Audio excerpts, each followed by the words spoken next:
Good afternoon. I'm Terry Presto with Liberty PAC. It's nice to be talking to you again after a little bit of time off. I want to talk about the current situation in America in the last 2 years specifically.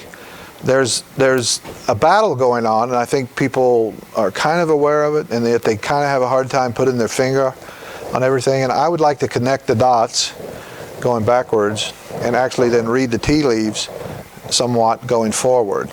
And the battle that we're having that people don't really realize is a battle of morality, a battle of good and bad. And what is it? And what is the definition of morality? And I know some people are uncomfortable talking about that, but you have to talk about it. The people on the left are absolutely wrong. And if we point out where they are wrong and where they're immoral, not moral as they think, then we can win this battle, because there's no defense. There's no defense for their positions once you take away that what I'm doing is improving the world. The mistaken belief they have, what I'm doing is improving the world and making the world better for others. That's what, and a lot of them sincerely believe that. So, in fact, most of them do. And a lot of people then go along with their dogma, because everybody, 98% of us, want to do good. We want to be good. I believe that. I believe people want to be moral. They want to be good. They want to be a positive force. And it's just that we have people on the left that are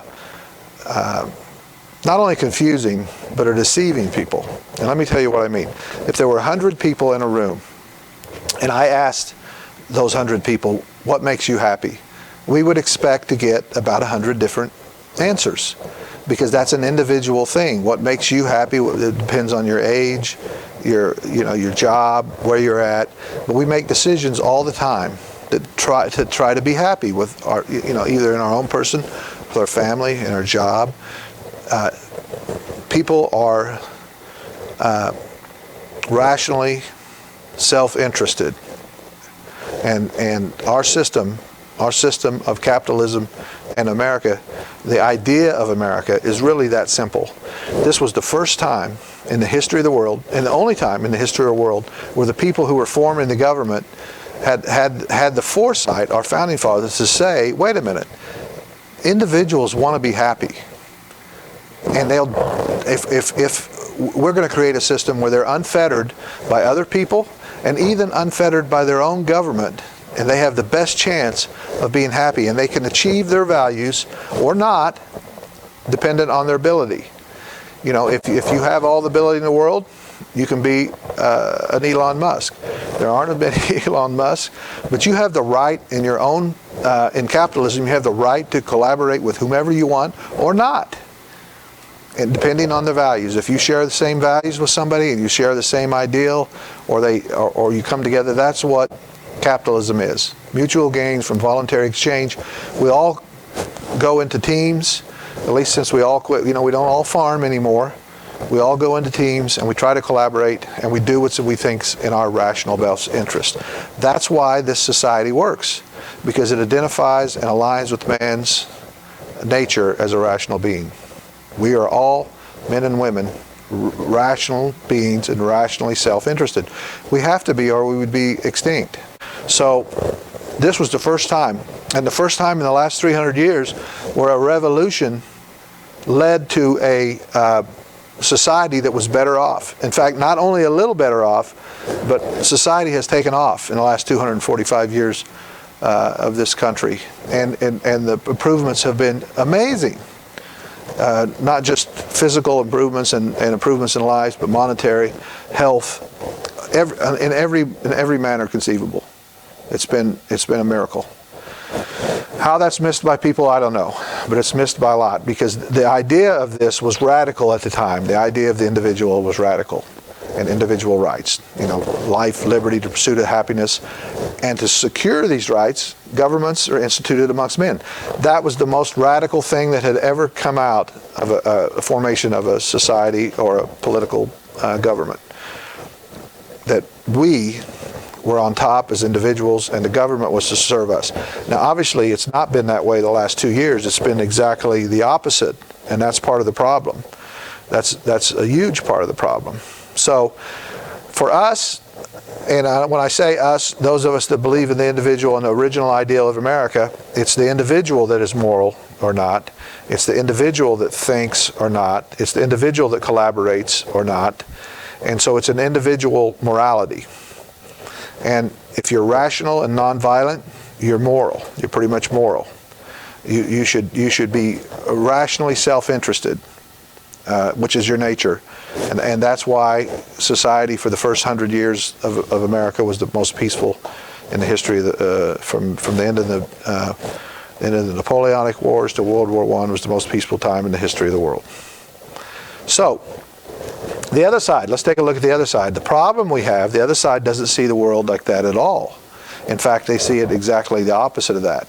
They have sort of a group think and a group morality where the intellectuals or the intelligentsia at the top kind of says, here's what we stand for, here's what our values are, and if you all agree with us, you are moral.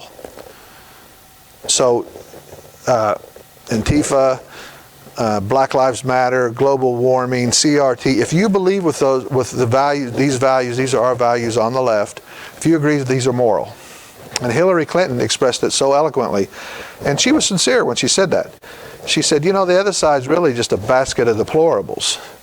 We are immoral and deplorable because we don't agree with those four things that I just said, and others.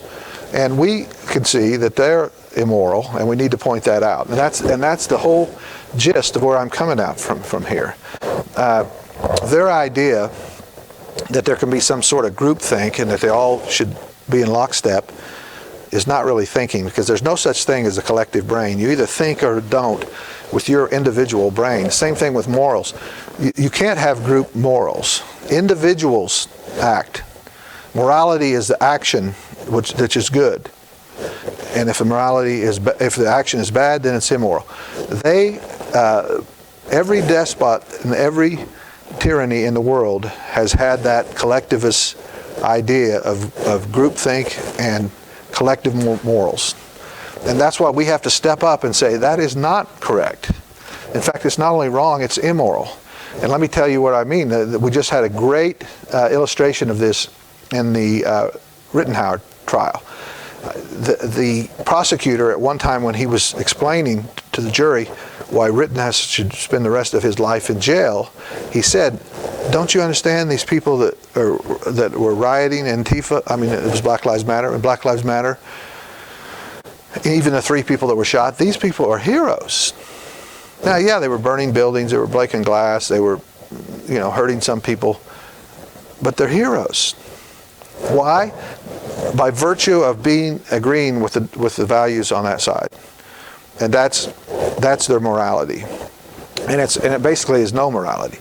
Because the first guy, Rosenbaum, was a convicted pedophile who had raped kids, but he's a hero. The second guy was a felon. He's a hero. The third guy was a felon who had been caught with a felon in possession of a firearm before, and he was that night. But none of that matters. And that's why some of the people that we would consider deplorables are attracted to that side, because they can be accepted and they not only be valuable, they can be heroes on that lack of morality that the left calls morality.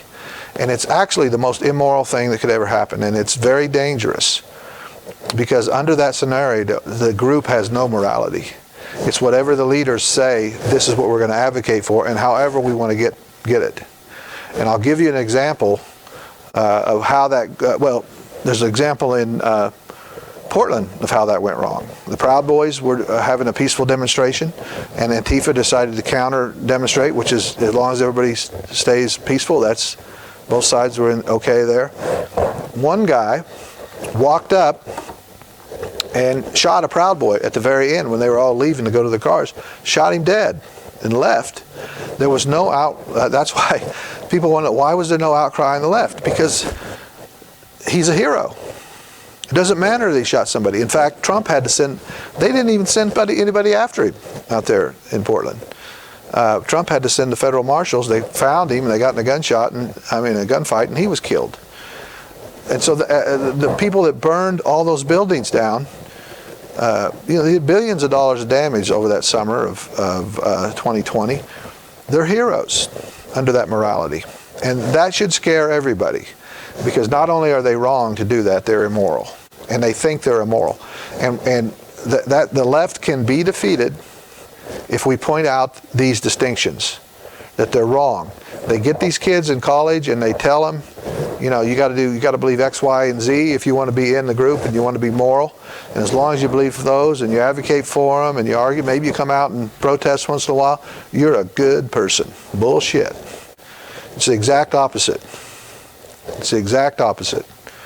And we need to start standing up and getting back to the original idea, the original morality of individual. You're judged on your individual action, your individual thoughts. There's no such thing as a collective brain. There's no such thing as collective morality. What you do judges whether you're good or bad. And if you're, I won't even go through all the stuff. I already said it. But if you're hurting people in violence, don't think you're moral, no matter what you do. And if it was if your cause is so great, then you should be able to protest it and argue for it, and you should be able to stand up to the counter arguments without resorting in violence or chasing people off or trying to beat them up or not letting them talk on campus. Its ideas are the important thing.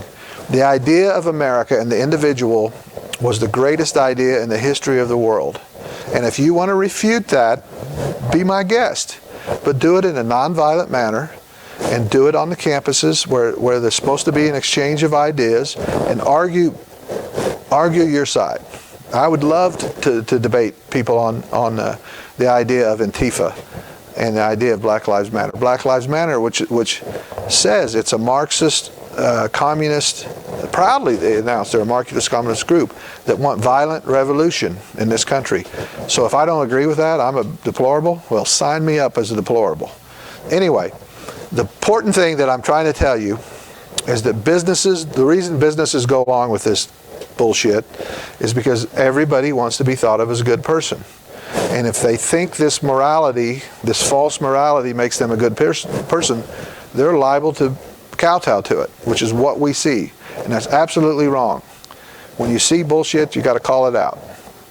If you're advocating the things these people are on the left, they're not only wrong, they're immoral. And don't be afraid to talk about it. Thank you very much.